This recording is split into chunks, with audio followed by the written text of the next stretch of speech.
takes place in 1963 or 64, during the time in history when respectable middle-class girls needed to preserve their hymens so they could be exchanged for wedding rings later.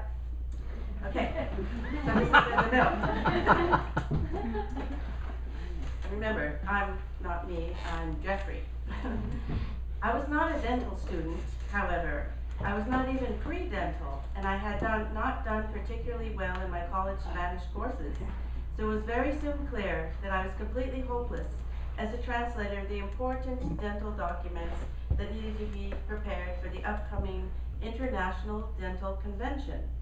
My supervisor, Ernesto, a pleasant homosexual who, to my relief, did not come on to me, very soon stopped giving me important dental documents to translate and simply allowed me to come to the office every morning to do nothing, and then, at the end of the day, to go home, because my father was a revered dentist, the president of the International Implant Association.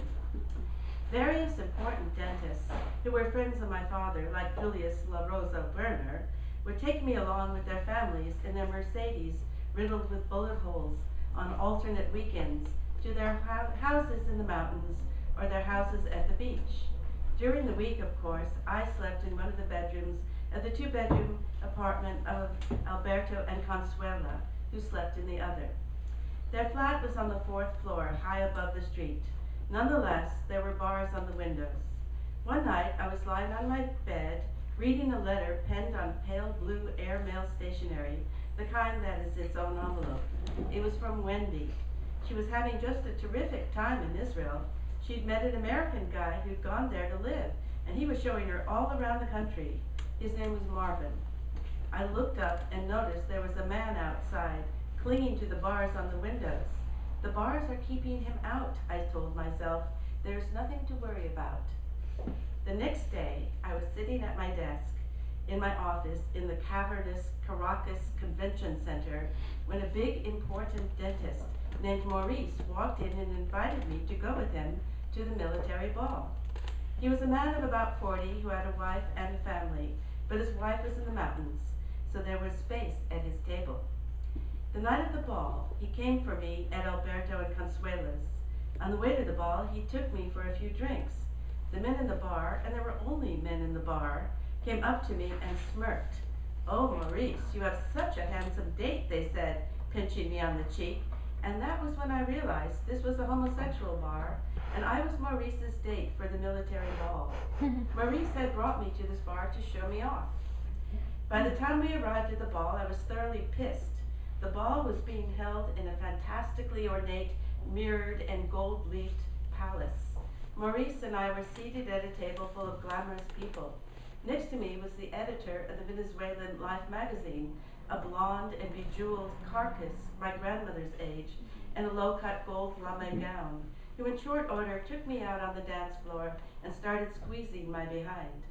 A married woman with grown children and 3 houses, she had come to the ball with a young escort who chatted with Maurice as she moved me around to the music.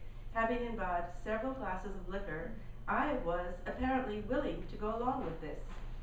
All during the ball, Maurice kept seeing that my glass was refilled, and when the ball was over, he took me back to the homosexual bar for a few more drinks, and the men there leered at me and pinched me again.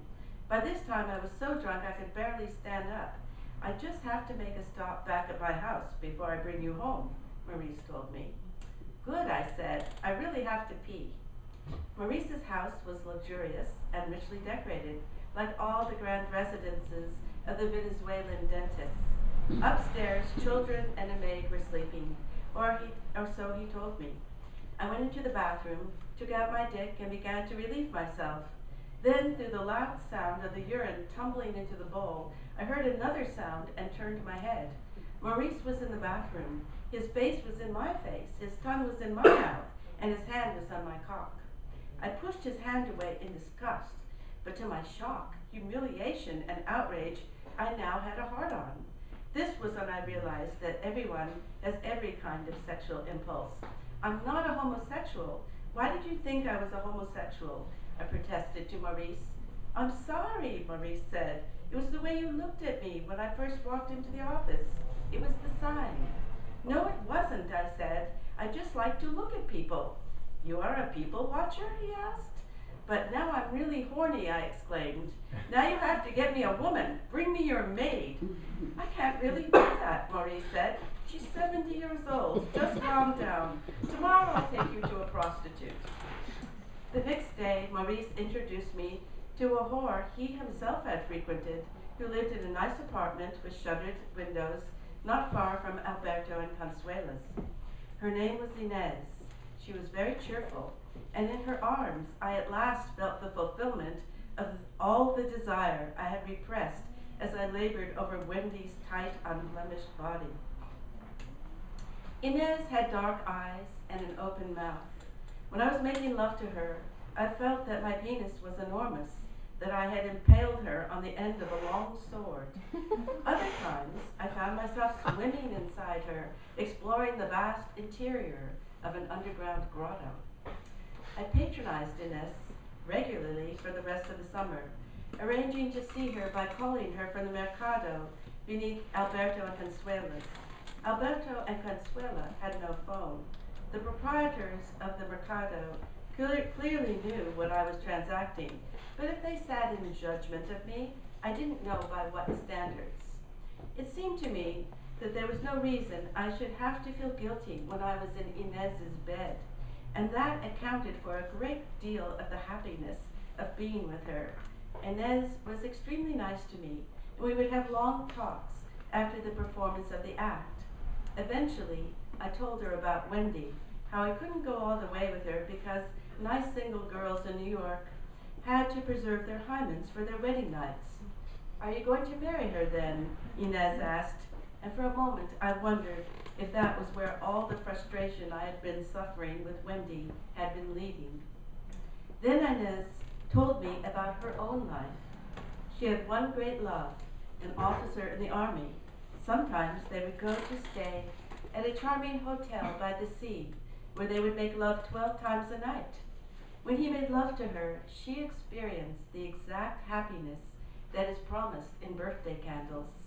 Other times, during the love act, she would feel that she was sitting on a yellow cushion in the window of a modern house, and there were trees outside, and that the late afternoon sun slanting through the trees and in through the window was warming her, and that there was a book in her hands, but she was not reading because there was no need to do anything. I went to see Inez so often I began to run out of money, and I felt very bad that I was not going to have enough to buy gifts for my hosts before I left. Then one night, toward the end of the summer,